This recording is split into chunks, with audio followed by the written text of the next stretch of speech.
Aloha, Kyden. Let's make sure we're in tune. We have our high G, C, E, and A. Sounding good. So when we went over this first song, you did not seem to be interested, didn't want to do orally. Good word association. Oral, the word O-R-E-L, oral. Is that how you spell it? I think it is. Comes from the word orifice. It's a circular opening and or a hole inside of anything. If a dam has a hole in it, that's an orifice. Our ears, orifices. Our nose holes, orifices. So when we did orally, nothing to do with orifices. It's in the key of G, has one sharp. And the reason why I asked you what the first thing we do when we look at a piece of music is, it's always good to know we're playing the same piece of music that everyone else is. If I was playing orally and then you were actually playing the song on the next page, Kumbaya, it would be a little bit hard for you being, oh, no, no, no, no, while the other one's doing, oh, they're two different songs, two different keys. So what we're going to do is we're going to be playing through this kind of song together next week. I want to go back over orally, and I think we did a secondary song. So for this week, what I really wanted to do, we had orally, and then we did, did we do Go Tell It on the Mountain? No, we did something about a mountain, and you were like, oh, that's the same thing we did last time. Dale should be coming around the mountain. Oh my goodness. How come I can't remember? Oh, Go Tell It on the Mountain. No? Honestly, I can't remember. So orally it is. So what I wanted to do is just make sure that you pick up your ukulele this week and that you know that the chords that are going to be played inside of this, okay? So what we're doing is we're doing some prerequisite work. This is going to take you 5 minutes in the morning. I got you. G major, which you know how to play. You got your G. A minor, we're going to take our first finger, put it down here, and take everything else off. You can also play with your second finger or third finger. I find second finger more comfortable. Then we're going to go to the D7. Since I already have my second finger here, I'm just going to drop my finger on the E string, keep that one there, and then put my pinky down. You could also play it like this, or you could bar the whole thing and just do that. Not a fan of this one, but you can. I like this one using the second finger and using my pinky. I think it sounds good with the low C, high C, E, and the A. No, F sharp and the A. So we have a G, A minor, a D7, and a G. We're going to hold that G for a little bit and then go to the A minor again, the D7 and the G.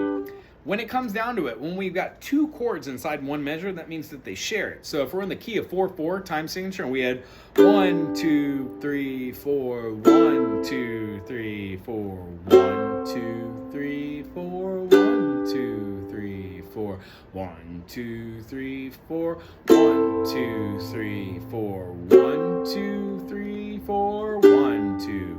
So those all had the same 4 beats. The next one, 2 chords are going to share 4 beats, which means both of them get 2. So we've got a G, 2, 3, 4, then a B7.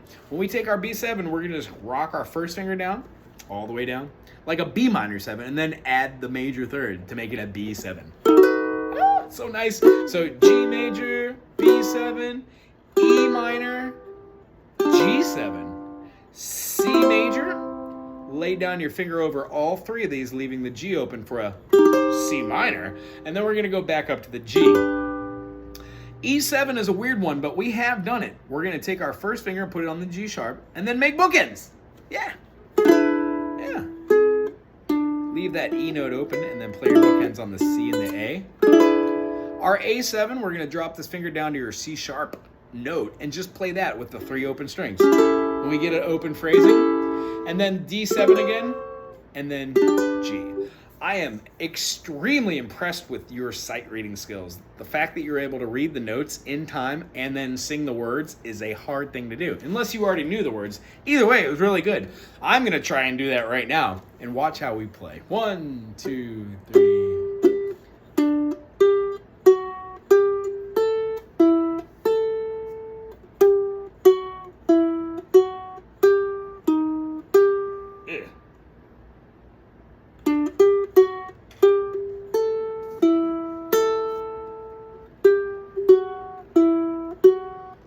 So that's the phrasing of the melody.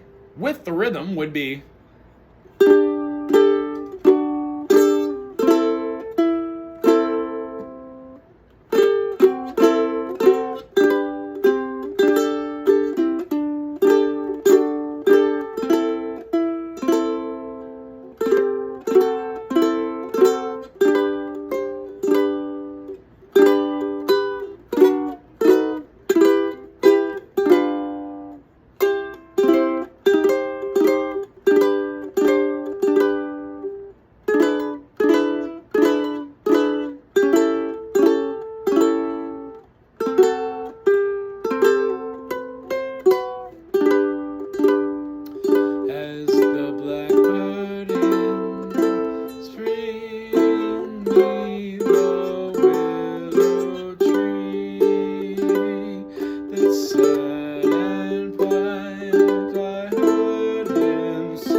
along with the swallows in the air.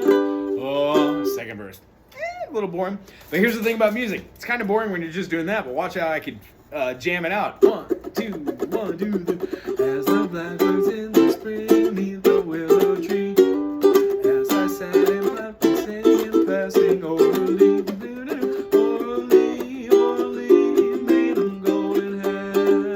In the sunshine on me, down swallows they roll, as the birds sing on the spring neath the willow tree. And I piped and watched them sing, praising orally. Here we go. Orally, orally, made them golden hair. They went down and came to thee, swallows in the air. Cha-cha. See? A little overwhelming, convoluted, but we could go slow and do the same beat.